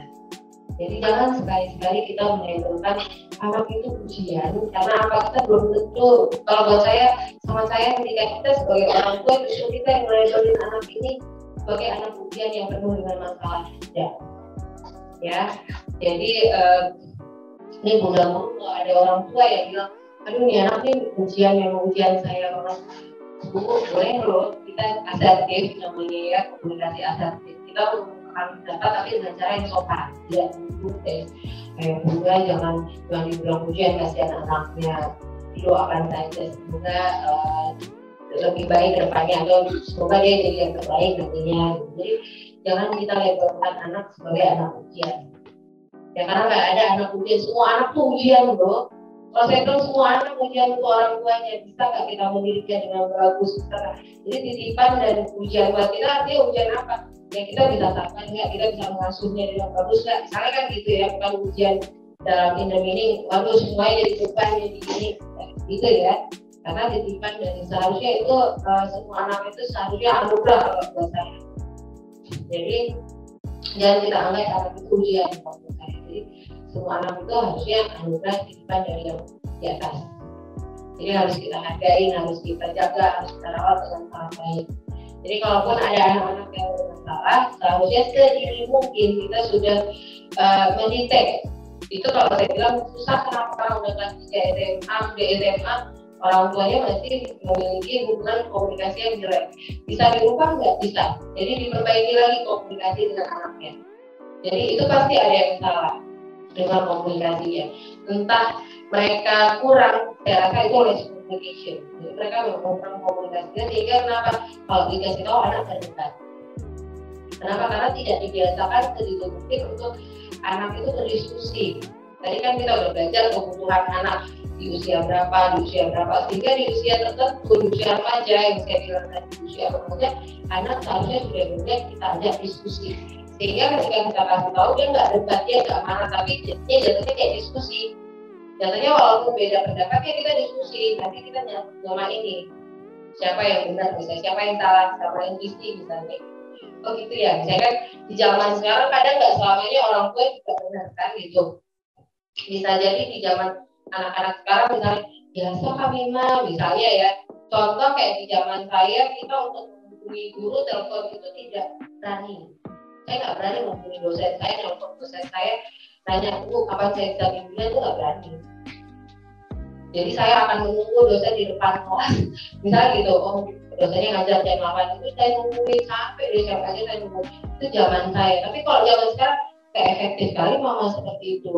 Ada medianya, ada WA, jadi ngapain nungguin kayak gitu buang-buang waktu 2 jam mama duduk di situ. Misalnya gitu ya, itu kan contoh perbedaan zamannya. 2 jam nungguin dosennya aja bagus WA kan banyak. Maaf Bu, saya ini boleh nggak saya nyumpain Ibu sekian misalnya. Zaman sekarang itu udah hal yang aneh, biasa itu bagus kan. Jadi kita juga nggak buang-buang waktu. Nah itu kan perbedaan yang kalau saya bilang ya perbedaan zaman, perbedaan kondisi ya kita ketika anak kita melakukan itu, oh ya udah nggak apa-apa, ya sekarang boleh misal di jam yang tepat kan, misalnya dengan bahasa yang tepat ya WA dosennya misalnya atau gurunya, tidak masalah gitu. Dan kalau zaman sekarang malah saya membiasakan anak saya untuk tidak segan-segan bertanya kepada gurunya. Jadi kalau ada kejadian apa-apa atau ada informasi apa-apa, coba ditanya guru. Kalau nggak berani kan, saya akan melatih anak untuk WA aja nggak apa-apa, gurunya nggak akan marah. Tanya aja, telepon aja bang, tanyain. Karena kan kadang kita nggak ngerti nih, misalnya besok disuruh bawa ini, maksud gurunya bawa semua anak atau bagi-bagi misalnya kan gitu ya, kita suruh tanya informasi ini gimana. Itu langsung saya suruh anak sampaikan. Kenapa kalau kita anak zaman dulu pasti orang tua kita yang gitu ya. Tapi kalau anak sekarang nggak boleh, sekarang nggak boleh gizi harus tadi. Karena apa zamannya itu memang sudah berubah. Nah itu contoh. Jadi kalau kayak saya kembali ke pertanyaan tadi, ada yang salah dengan komunikasinya. Jadi itu harus diperbaiki. Bisa nggak diperbaiki? Bisa aja duduk kembali anaknya. Jadi ajak duduk kembali dikomunikasikan. Kalau memang tidak sembuh, pergilah ke psikolog atau pergilah ke ahlinya. Jadi pernah ada kejadian klien saya marahin pas itu, cuma begitu, misalnya mamanya punya persepsi A, anaknya punya persepsi B. Nggak ada titik temu nih ya, akhirnya nggak ngomong selama 1 bulan kan gitu ya. Kalau udah gatel sudah dibuka selama itu nggak ngomong selama 1 bulan karena maksudnya saya ke anaknya ya udah cari orang lain yang ahlinya yang bisa ada titik temu sehingga misalnya ke ahlinya supaya mereka bisa menemukan solusinya gitu. Jadi supaya kembali mereka ke trennya. Jadi ketika tadi yang mamanya A anaknya B, ketika ketemu ke saya bisa menarik kesimpulan dari kedua cerita gitu ya, dari cerita mamanya, dari cerita anaknya, sehingga pada kondisi ini ternyata si mama yang benar bukan. Si anak sebenarnya juga kan. Kalau saya bilang yang kejadian saya waktu itu saya konseling anak saya mama, anak saya anak, jadi karena saling sayang nggak ada titik temu, lucu juga kan, karena saling sayang nggak ada titik temu. Jadi si anak nggak mau kuliah di tempat yang mahal karena sayang orang tua, si orang tua nggak apa-apa, yang penting bagus untuk si anak, gitu kan, nggak apa-apa, insya Allah saya mampu. Tapi si orang tua itu kesannya bagi si anak kayak maksa, aku nggak mau kuliah di situ, dipaksa di situ. Gitu. Buat si orang tua juga gitu, anak saya nggak mau ya, saya heran gitu. Ya akhirnya kita menjumpai psikolog atau siapapun aja seperti itu aja. Jadi gitu, kalau itu teorinya konflik, kalau kita bicara teori konflik, jika berkonflik kan harus ada mediasi. Jadi ketika kita nggak bisa menyelesaikan berdua harus ada mediasi. Jadi kita cari orang tengah. Nah karena memang ada yang salah dalam komunikasi mereka, pastinya ada yang salah. Ketika selalu dikasih tahu nggak dengar apa-apa, nah itu memang makanya saya bilang buat ayah bunda dari anak-anak sedini mungkin kasihlah komunikasi dengan anak yang efektif, yang positif. Jadi anak terbuka, kayak tadi saya bilang jangan dari orang tua yang kita cuma mendengar apa yang ingin kita dengarkan. Artinya cuma hal-hal positif yang mau kita dengarkan. Jangan kenakalan mereka, bandel-bandelnya mereka juga kita dengarkan saja, kita tampung. Nanti kita nasihatin pada waktu yang tepat. Kalau saya rasa hari itu tepat, kita silakan. Jadi kayak anak-anak saya, anak-anak saya gibahin neneknya, mama saya, jangan saya, gitu kan. Hari itu mereka berkeluh tentang neneknya, tak suka adik mami gini, mereka manggil neneknya atau mama saya tuh mami gitu kan. Karena saya orang Aceh Utara, jadi mami gini, siapa juga, iya mami itu lucu kali gini, supaya mereka lupa salah tentang nenek dan mama saya. dalam arti saya gitu kan. Tapi sebagai orang tua yang bijaksana ya kita harus dengerin dulu keluh kesah anak. Jadi listening tadi, jangan langsung nggak boleh kalian kayak gitu, orang tua durhaka kayak gitu. Kita harus tahu dulu versi anak ini apa nih, apa yang salah dengan neneknya kan gitu ya. Ternyata setelah kita dengarkan oke bla bla bla misalnya gitu Pak, oke, saya akan kasih tahu, saya juga harus paham yang namanya orang tua kayak mami nenek kan mereka nggak belajar psikologi, nah mereka kan juga nggak tahu misalnya dengan perkembangan zaman dan lain-lain, mereka nggak tahu, mereka taunya kalau kalian main game, misalkan main game, saya kalian main game, ya taunya dampaknya negatif, mereka nggak tahu main game itu sebenarnya ada dampak positif juga untuk anak. Anak banyak belajar bisa bahasa Inggris juga lewat game ada, ya. Jadi anak belajar berstrategi lewat game juga ada. Itu yang kita bilang. Jadi yang kita harus sebagai orang tua kan yang kita batasi jamnya, gamenya, jenis gamenya dan lain-lain kan gitu. Tapi bukan berarti mereka nggak boleh bermain kan, nggak itu juga gitu. Jadi, jangan salah, banyak anak-anak pintar bahasa Inggris lewat game. Pintar ya, bahasa di game itu kan tak apa-apa gitu ya. Sehingga mereka cari di kamusnya supaya bisa ngerti gitu. Atau mereka belajar strategi gitu lewat game. Pengambilan keputusan dan lain-lain juga jadi ada masalah.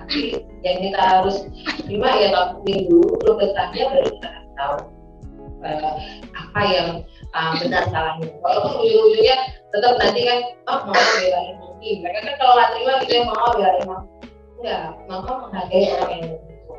Kalian juga harus namanya orang tua itu nggak boleh kita salahin, nggak boleh kita kritik, nggak boleh kita karena itu nenek kalian, masa kalian mau kritik nenek kalian gitu kan. Ya nggak boleh ya, kita terima saja karena mereka orang tua nah. Jadi nggak boleh juga kan kalau anak-anak sekarang kan gitu kan nggak apa-apa mah katanya kritik, saling mengkritik boleh gitu kan, tapi kan juga tidak mengkritik orang tua yang jauh di atas kamu, apalagi dengan cara yang tidak tepat misalnya. Jadi kalau bahasa kalian itu nggak boleh kalian mengkritik orang yang jauh lebih tua. Kalau buat saya anak itu tidak biasakan mengkritik orang lebih tua karena nanti norma kesopanannya akan terganggu. Jadi saya kan jangan nanti dianggap kita nggak sopan. Nah, jadi ditampung saja, diterima saja. Kalau abang nggak suka ya abang pahami, nanti abang jangan seperti ini.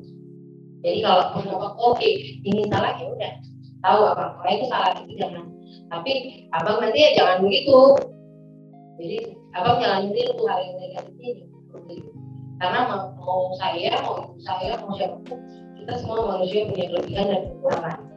Jadi saya selalu ajarkan anak saya gitu, walaupun mama gitu ya, mama kamu, hal-hal negatif dari mama jangan diambil, jangan pernah diambil.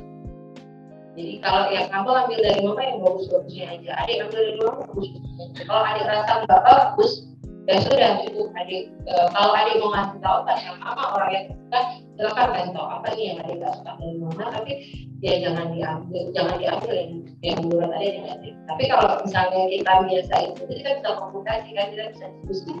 Misalnya adik nggak suka mama marah-marah, tapi nggak bisa juga Pak. Kalau jadi orang tua nggak marah-marah terus gimana? Bebas saja terus anaknya jadi patuh, jadi belajar misalnya. Enggak.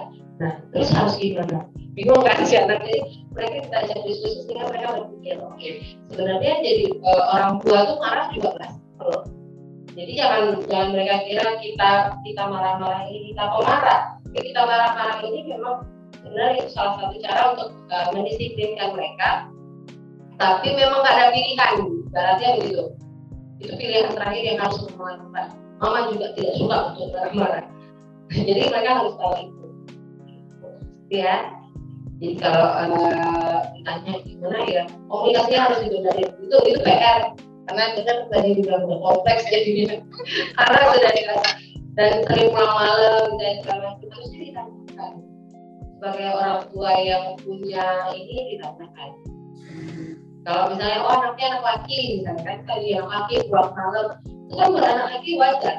Bukan hal yang ada, bukan bermasalah. Kalau anak laki zaman sekarang, warung kopi kan ada yang 24 jam, jadi mereka merasa ya nggak ada masalah, nggak masalah aja gitu. Tapi kalau saya sebagai orang tua kan saya tanyakan apa manfaatnya menurut Anda.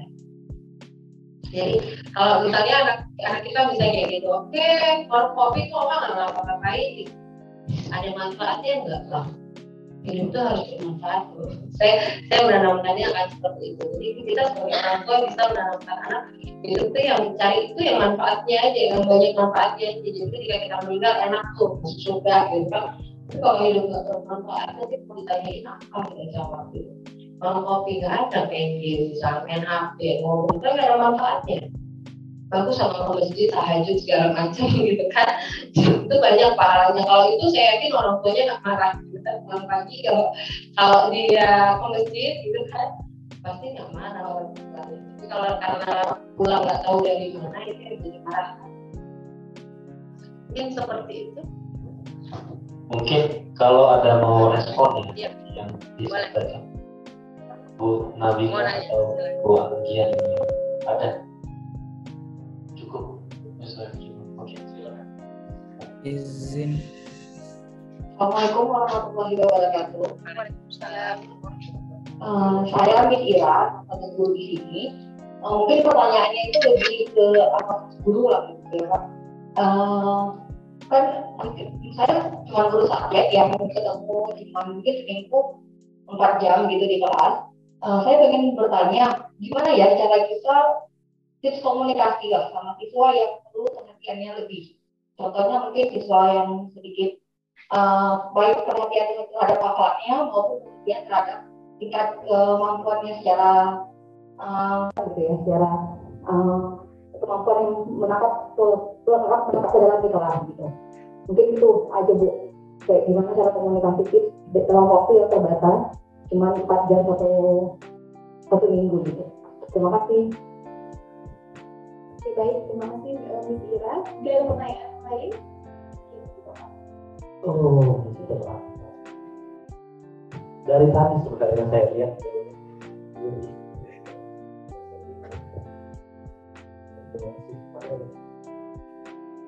Kalau saya berada juga guru di universitas, saya ingin menanyakan bagaimana menyikapi cara marah. Apakah setiap kesalahan anak itu harus dimarahi atau bagaimana cara memposisikan kondisi marah itu? Itu saja. Terima kasih. Terima kasih Pak. Nah, jadi bagaimana cara memposisikan diri kita sebagai guru ya? Ketika kita marah, bagaimana cara tipsnya ya? Yang baik. Selalu marah. Iya. Kalau ada salah marah. Oke, baik. Oke, mungkin itu saja dulu ya. Oke, baik. Oke, pertanyaan pertama tadi apa karena durasi 4 jam tadi ya, tips komunikasinya dengan siswanya gimana gitu ya. Oke, pertanyaan yang bagus sekali karena saya juga sebagai dosen kita pendidik, kita nggak ketemu dengan siswa kita. Beda ya kalau guru SD mungkin durasinya lebih lama, mereka lebih kenal murid-muridnya. Tapi kalau saya mahasiswa tadi yang kira tadi yang ketemunya cuma karena subjek cuma sekali gitu ya, seminggu 4 jam gitu. Jadi tidak banyak tips. Ini sebenarnya jadi tips kita jadi pendidik ya, jadi mengajar ya, untuk komunikasi yang harus kita bangun adalah, ini yang paling sering kesalahan adalah kalau kita sering kali dengar guru itu atau pendidik itu paling kenal sama murid yang mana sama yang bisa, yang lain nggak dikenal. Itu kan dari zaman kapan sampai sekarang kan begitu ya, yang dikenal 2 itu aja. Kalau mau jadi anak murid yang dikenal guru pintar atau bandel gitu, yang lain nggak dikenal gitu, yang lain yang sosok akan dikenal sama bu gurunya atau bapak gurunya. Karena kan nggak seperti itu. Jadi kalau di zaman sekarang untuk melakukan komunikasi tadi, kalau saya selalu harus berkreatif. Kita menjadi pendidik harus berkreatif sehingga semua anak dilibatkan dalam setiap proses belajar mengajar. Jadi gimana caranya?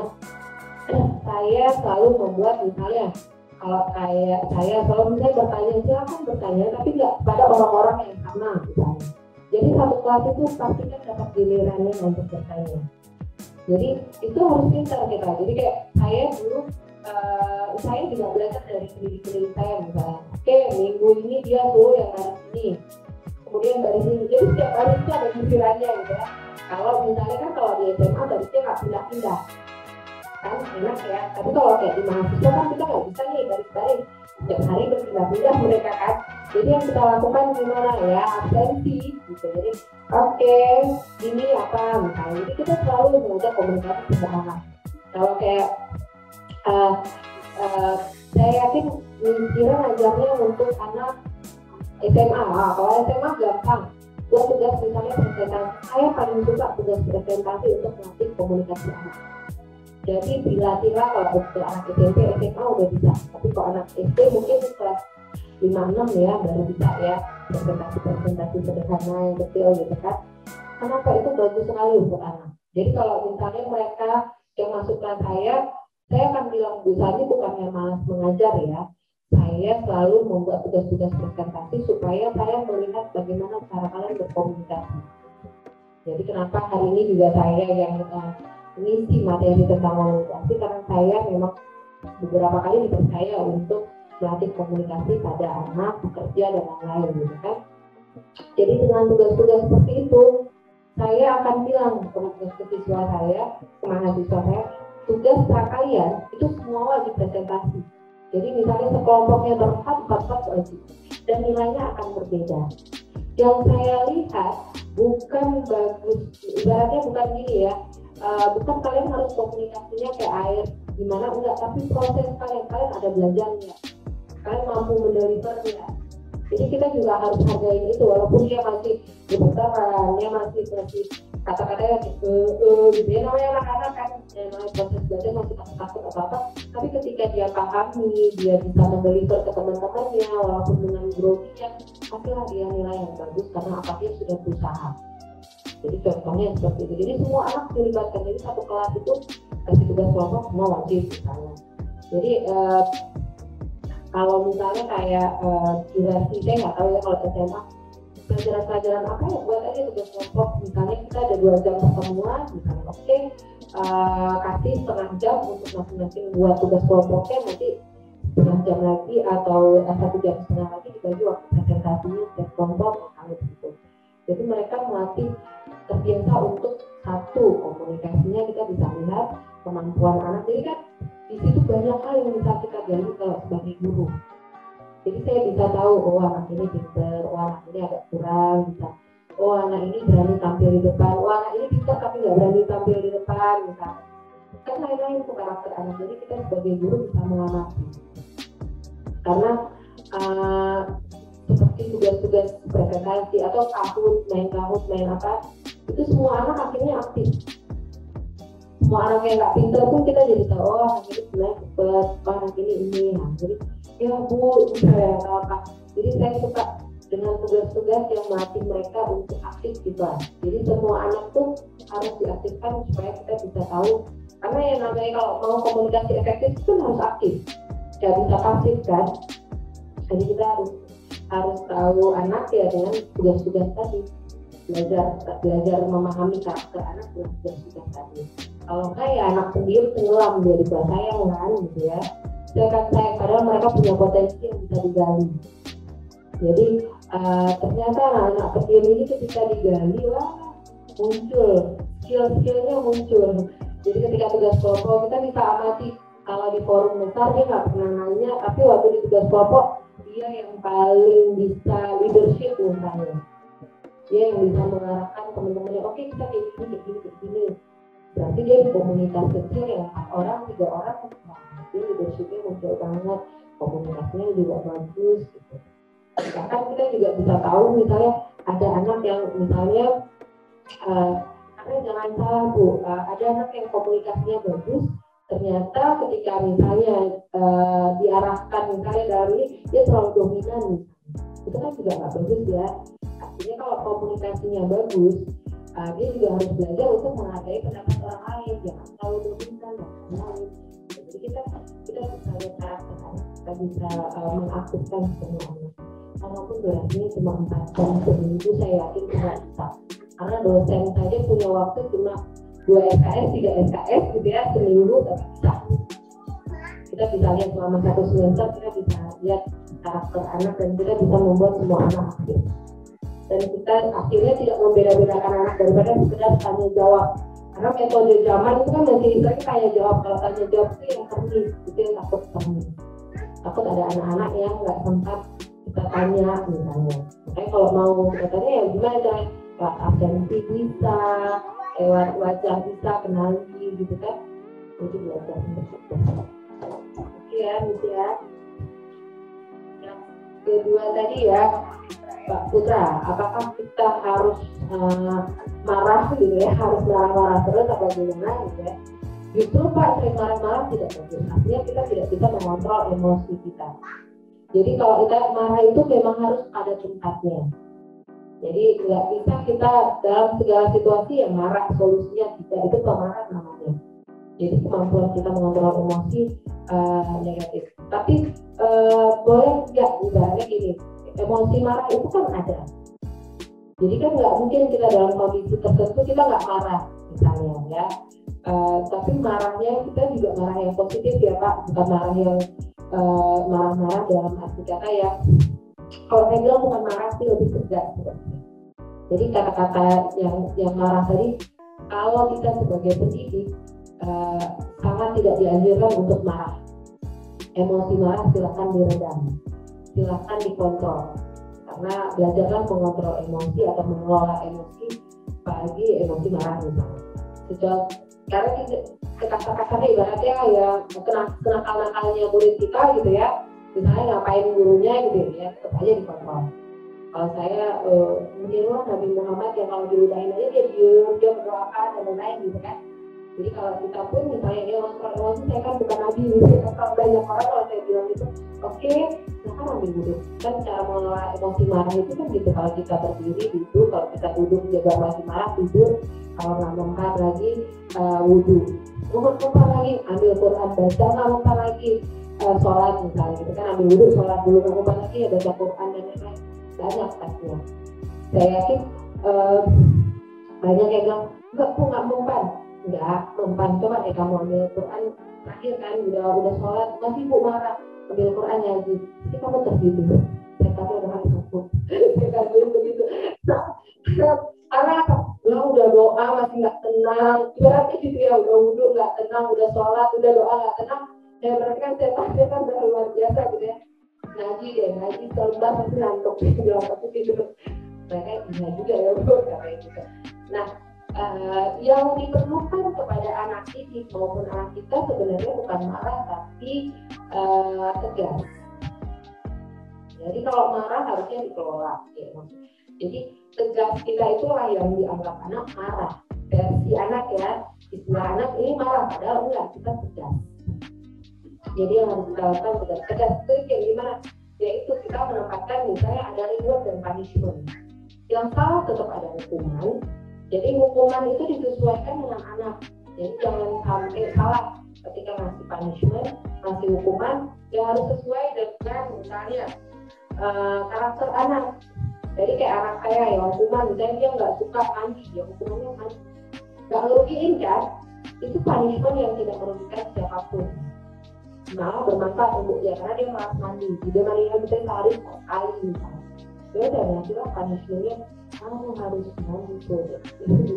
Kalau saya gitu, jadi punishment yang tidak merugikan siapapun, malah bermanfaat. Jadi kalau kayak guru misalnya, kasih punishment zaman sekarang kan nggak bisa kayak zaman dulu ya. Kalau di zaman dulu berdiri di bawah bendera di lapangan segala macam gitu kan.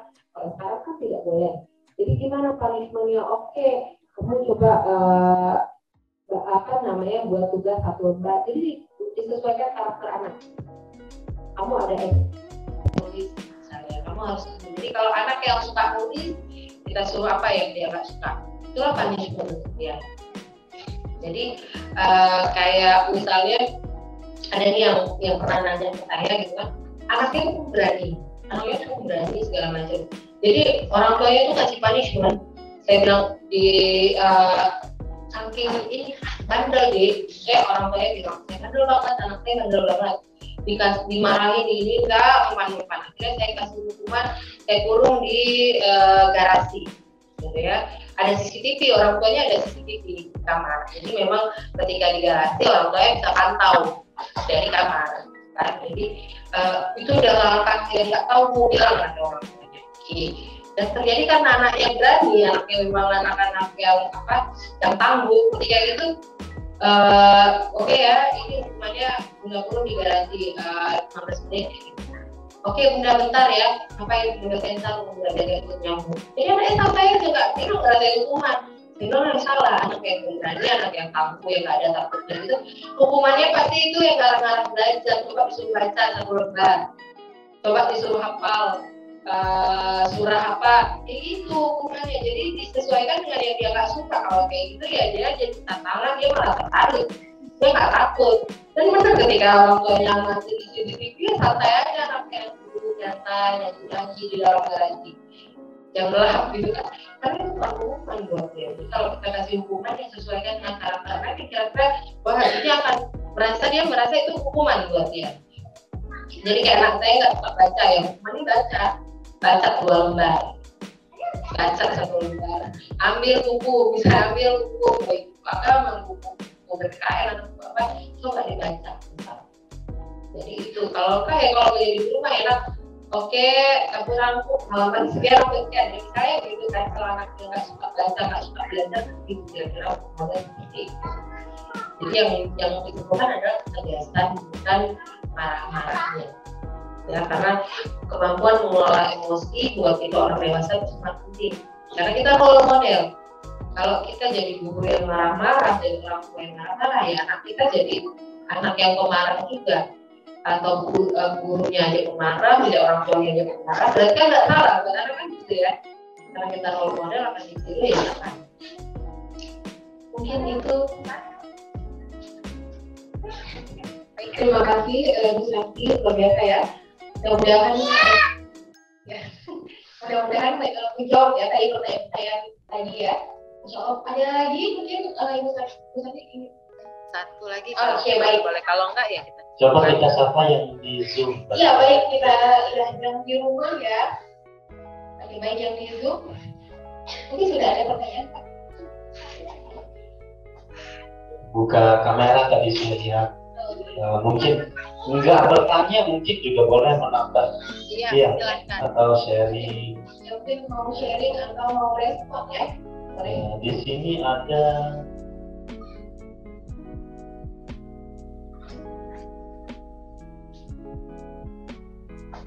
udah keluar tadi saya lihat ada Bang Hendra. Mungkin kalau tidak ada kita cukupkan. Atau kalau ada tambahan yang tadi ada door prize dari panitia untuk 2 orang yang beruntung. Ya baik.